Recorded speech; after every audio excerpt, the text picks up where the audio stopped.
What is going on today, guys? Tomcat here, and today we are back talking about SpinTires Mud Runner, and we have some pretty big news today because I'm going to be going over literally everything you need to know about SpinTires Mud Runner at this point. We've got a ton of information that has been released on the official site, and it is like a gold mine of info about this game. If that's what you're after, is info about this game, then that's what you're going to find here, and literally you can be 100% confident that everything that I'm going to talk about in this video is 100% confirmed by the publisher, by the developer, and it's like set in stone. This is what it's going to be, so I am super excited to go ahead and give you guys this info. And first of all, let me go ahead and get out of the way that the official release date is confirmed for October 31st. Now, if you've got Halloween plans, that might impact that a little bit. But if you don't, stay home and play SpinTires Mud Runner. I think it'll be a better plan. But moving on from that, there's so much other stuff here. Like, there's just a massive amount of stuff. So we've got 13 vehicles that are brand new to the series. We've got a Sandbox Map, which is like a totally new thing, and they don't really give that much info about it. They just say literally it is a sandbox map filled with zone challenges for you to tackle. So there's I think still some speculation to be had around that, but I'm totally like, I'm actually really pumped to see what that involves and actually check it out.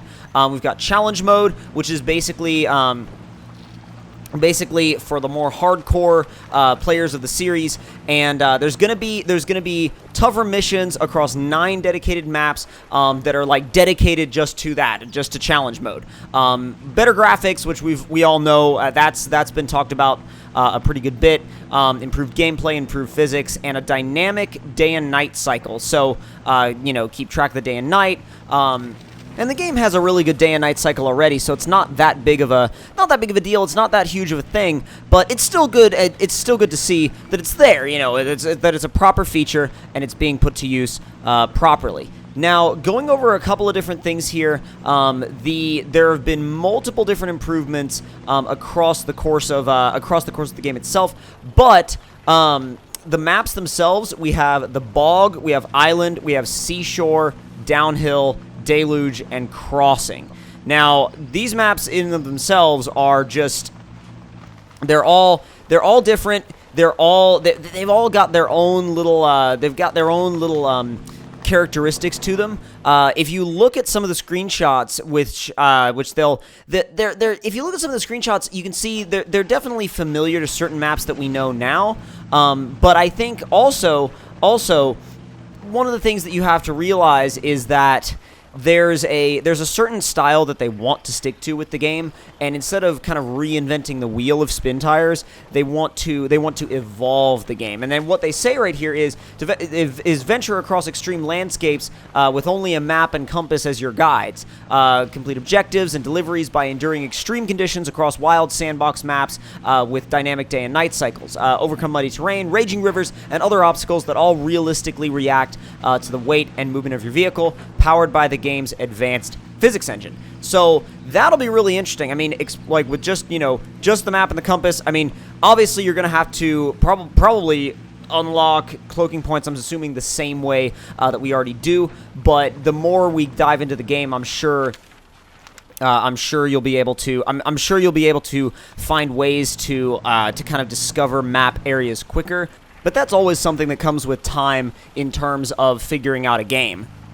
Now, to clarify the details of the multiplayer, it's basically the same amount of players as we know from before. It's you and 3 other players, total of 4 players, and you're going to be able to do logging together. You're going to be able to do exploring together. Pretty much whatever you can do in a SpinTires map by yourself, you can do in multiplayer. So it's awesome for the fact that we're going to be able to not only do that on PC now, but also do that with our console gaming friends on Xbox One and PS4, and they'll all be able to see what it's like to get a massive Russian truck stuck in the mud as well. So that's going to be entertaining. Now, as far as mods go, they have confirmed that mods will be available on the Steam Workshop on PC. They haven't said anything at all about mods on console. I know that the console people are going to be asking about that. They already have asked, like, you guys that are console people have asked me, and have also said, that you guys want some sort of modding system on consoles. And only a few games have really really done it and made it work. It's a very difficult thing to do. It's a very difficult system to put in place for a game now, just because of the fact that there's so many different things that there's a verification process that, you know, files have to go through for mods. And when you're talking about consoles, it's hard to also make mods for both. You know, so maybe you'll have, you know, a bunch of mods on Xbox One, but maybe not so many on your other console, and it can flip-flop back and forth between Xbox One, PS4. So it's a little bit of a weird space modding on consoles, but plain and simple, like the main thing of the story is, if you want to mod SpinTires MudRunner, I would suggest going ahead and investing in a PC. If you want to be at the forefront of the mods, definitely a PC is going to be where you will want to be.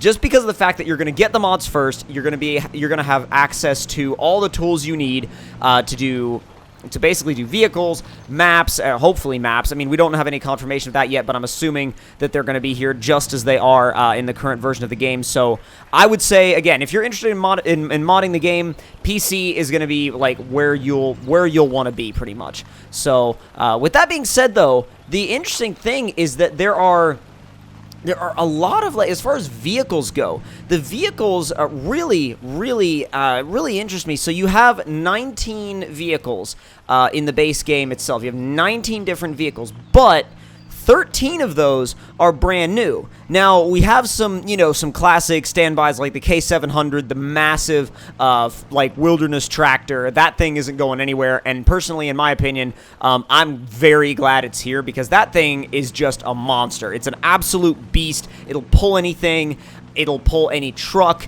It'll rescue any truck. I mean, if you're dealing with a K700, you're not gonna be stuck for long, and it takes a lot to get one of those stuck. You have the classic 8x8s; those are coming back. A lot of the different 6x6s. You have the UAZ, which is actually, it's interesting. It's called, well, in the game, it's called the A-3151, and it's been modified a little bit from the version that we get in the base game now.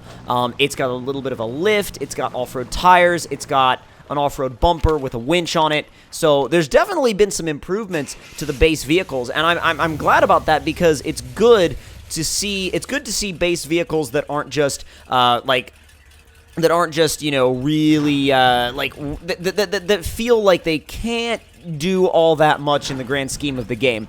But currently, I mean, that A-3151, it looks like it's going to be an amazing exploration vehicle. It looks like it's going to absolutely destroy in terms of exploring the map.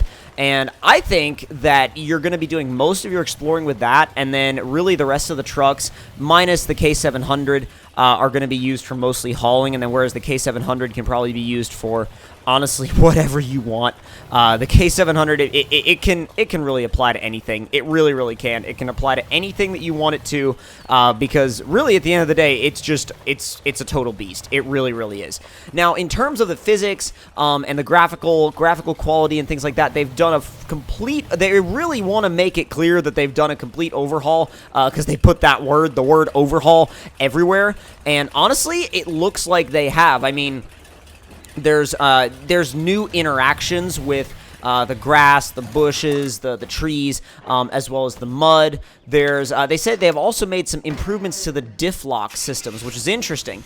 Better soft body tire simulation, which means that your tires, I guess, will move around they'll form around the landscape better. I would really like to see them implement a system to where you can air your tires up and down for varying conditions. That would be awesome. I haven't seen anything yet that would hint at that, but if they could do that at some point, that would be absolutely amazing. They also say they've enhanced the water physics, and they say, quote unquote, much more. So hopefully there's a lot more improvements that we'll see once the game actually comes out. And the interesting thing about this is that the physics engine right now is really good right now, and I'm really curious to see what the actual improvements of it are over time. And because of the fact that this new publisher is really keen on it seems to be really keen on updating the game, hopefully we'll see consistent game updates to where maybe like, you know, like a couple months after the game comes out or something like that, after they have some community feedback, they might add some new features or some new maybe like additions to the physics model or things like that, like little things that can keep the game fresh and keep the game up to date. Like that would be really, really, really cool. But if you guys enjoyed this video covering pretty much everything you need to know on SpinTires Mud Runner, don't forget to leave me a like. Tell me in the comments down below what you guys thought of it. And if you're new to the channel, don't forget to subscribe for more. And I'll see you guys next time. Talk to y'all later.